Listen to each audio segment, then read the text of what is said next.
To kamar yadda masu kallo suka sani, kamar yadda masu sauraro suka sani cewa wannan turka-turka tana faruwa tsakanin jaruman ne guda biyu, a tsakanin Nuhu Abdullahi da Sadiq Sani Sadiq. Wanda shi dai Nuhu Abdullahi yana magana akan shugaban Tinubu ne, yana kokarin kare muradin mai gidansa ko kuma a ce shugaban kasar tamu gabaki daya. Wanda shi kuma Sadiq Sani Sadiq yana ganin irin abubuwan da shi Nuhu Abdullahi yake faɗa akan shugaban kasar. Ba ma shi kaɗai ne ya taimaka wa shugaban kasar a yayin yakin mulki ba.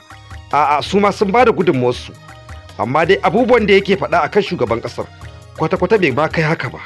To kafin dai mu kawo muku cikakken shirin abin da yake faruwa, za mu koma kan nasiha ta ɗan takaitaccen lokaci game da irin waɗannan matan wanda suke yin bidiyo da hotuna a cikin shafukansu suke sakawa.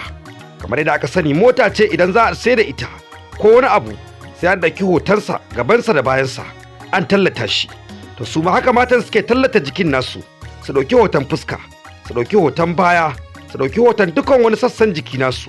Kamar yadda ake tallata wani abin siyarwa, haka matan suke tallata jikin nasu, wa iyazu billahi. Kuma abin ka iya kasance musu nadama a nan gaba, ko da ma dai ana raye to za a iya tsufa, kuma abin zai iya zama abin kunya a gare su. Wannan kenan abin da yake faruwa tsakanin jaruman guda biyu. Wasu suna kallon kamar hasada ce Sadiq Sani Sadiq yake yi wa Nuhu Abdullahi akan mukami da ya samu, wanda da dama akwai jaruman da sun ɗauki dogon shekaru a cikin masana'antar ba su kai wannan matsayin ba. Wasu kuma suna ganin a'a siyasa ce, wanda kuma in ma siyasa ce to a yi ta sadda wata ran za a iya haɗewa a jam'iyya ɗaya.